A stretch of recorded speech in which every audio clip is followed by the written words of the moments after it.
सन 2025 में रामनवमी 6 अप्रैल को मनाई जाएगी।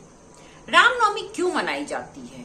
इस दिन ऐसे कौन कौन से विशेष कार्य हैं जो हमें अवश्य ही करने चाहिए, जिससे हमारे घर में सुख आए, समृद्धि आए, संपन्नता आए, माँ लक्ष्मी भी प्रसन्न हो और हमारे घर के भंडारे भरे रहें।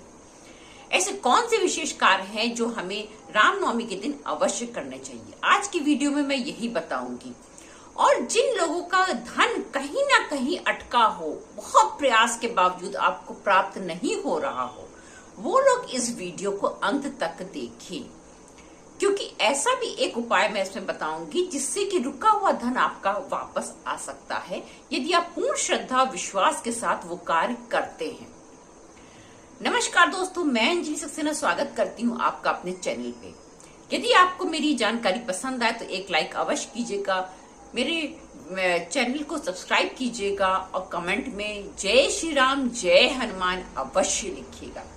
सर्वप्रथम ये जानते हैं कि रामनवमी मनाई क्यों जाती है। रामनवमी जो है वो चैत्र मास के शुक्ल पक्ष की नवमी तिथि को मनाई जाती है। उस दिन रामचंद्र जी का जन्म दिवस होता है।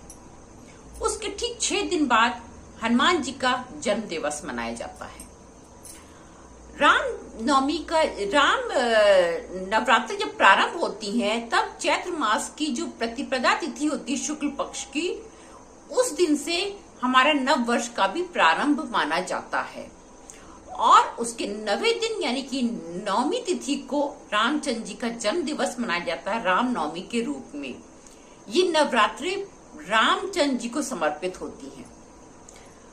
चैत्र की नवरात्रि रामचंद्र जी को समर्पित होती है। आइए अब जानते हैं कि रामनवमी के दिन हमें कौन कौन से विशेष कार्य करने चाहिए। सर्वप्रथम तो हमें इस दिन राम रक्षा स्तोत्र का पाठ अवश्य करना चाहिए।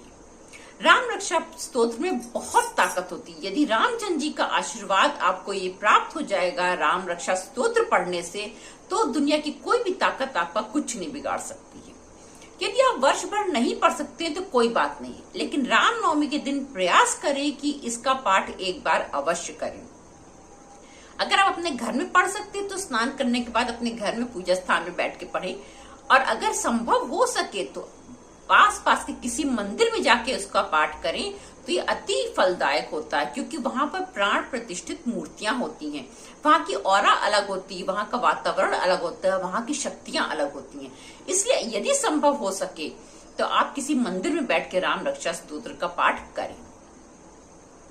दूसरा एक विशेष उपाय आपको जरूर करना चाहिए कि आपको इस दिन तुलसी जी में शाम के समय संध्या काल में जो प्रदोष काल होता है उस समय एक घी का दीपक अवश्य जलाना चाहिए, क्योंकि रामचंद्र जी का या विष्णु जी के किसी भी अवतार का कोई भी पर्व पड़े और तुलसी जी को ना पूजा जाए तो ये तो संभव ही नहीं है, क्योंकि तुलसी जी तो उनको अति प्रिय है।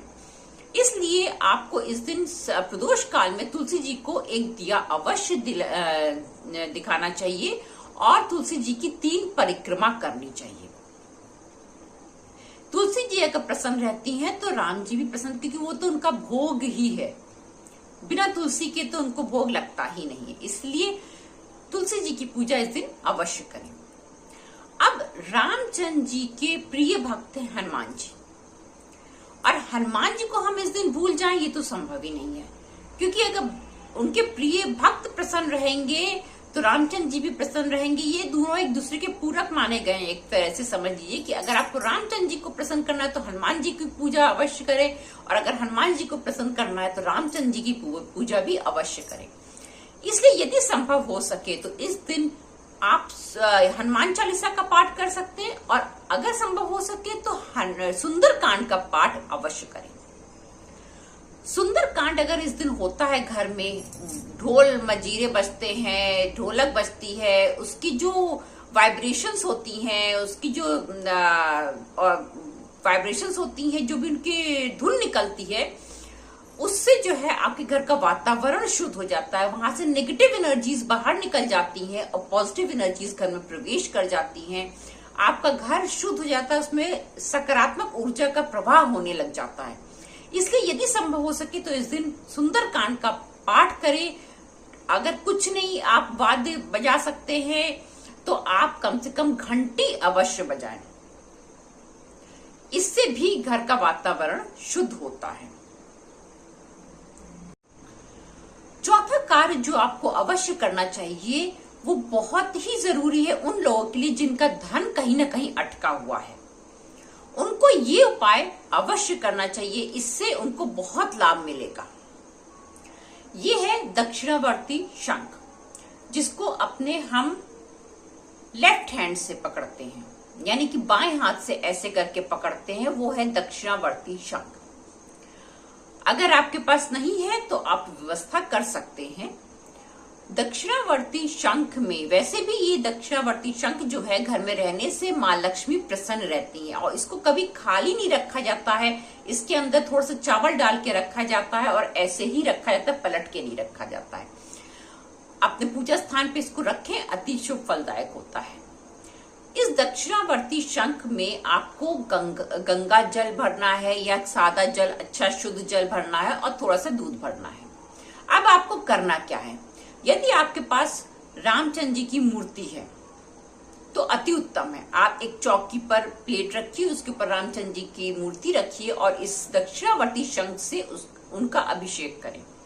इससे आपका रुका धन वापस आ जाएगा। अगर आपके पास मूर्ति नहीं है तब आप क्या कर सकते हैं, अगर आप पास किसी मंदिर में जाकर के अभिषेक कर सकते हैं रामचंद्र जी की मूर्ति का, तो भी अति शुभ फलदायक है। अगर ये दोनों ही संभव नहीं है तो आप इसमें थोड़ा सा बस जल और दूध डालें, और आपके पास जो राम दरबार की फोटो है, फोटो होनी चाहिए, हर सनातनी के घर में राम दरबार की फोटो तो होनी ही चाहिए। उसमें जो है रामचंद्र जी के ऊपर थोड़ा सा ऐसे आप छीट सकते हैं। ये कार्य भी आप कर सकते हैं। ये कार्य आपका रुका हुआ धन वापस ला सकता है, बहुत ही शुभ फल देता है। ये उपाय अवश्य करें अगर आपको धन का कहीं से भी कोई दिक्कत है तो। पांचवा कार्य जो कि आपके घर के धन के भंडार भरे रहेगा, आपके घर के धान्य के भंडार भर देगा, वो उपाय है कि आप 7 अनाज का भोग रामचंद्र जी को लगाएं। 7 अनाज का भोग से आपका घर जो है वो धन धान्य से भरा रहेगा, माँ लक्ष्मी अति प्रसन्न होंगी। या तो फिर आप अनाज का इस दिन दान अवश्य करें। दान करने से भी माँ लक्ष्मी अति प्रसन्न होती है। यदि आप किसी भी जरूरतमंद को या तो फिर किसी पंडित को आप अनाज का दान करते हैं तो आपका घर कभी खाली नहीं होगा और आपके घर से कभी कोई खाली हाथ लौटेगा भी नहीं। माँ लक्ष्मी इससे अति प्रसन्न होती है। लक्ष्मी जी को प्रसन्न करना है तो अनाज का दान जरूर करिएगा। यदि आपको मेरी जानकारी पसंद आए तो मेरे वीडियो को लाइक जरूर कीजिएगा। मेरा अगला वीडियो आएगा हनुमान जयंती पर। नोटिफिकेशन बटन को ऑन रखिएगा अगर आप ये जानना चाहते हैं कि हनुमान जयंती पर हम कौन सा विशेष कार्य करें। फिर मिलेंगे आपसे अगले वीडियो में। नमस्कार दोस्तों, जय श्री राम।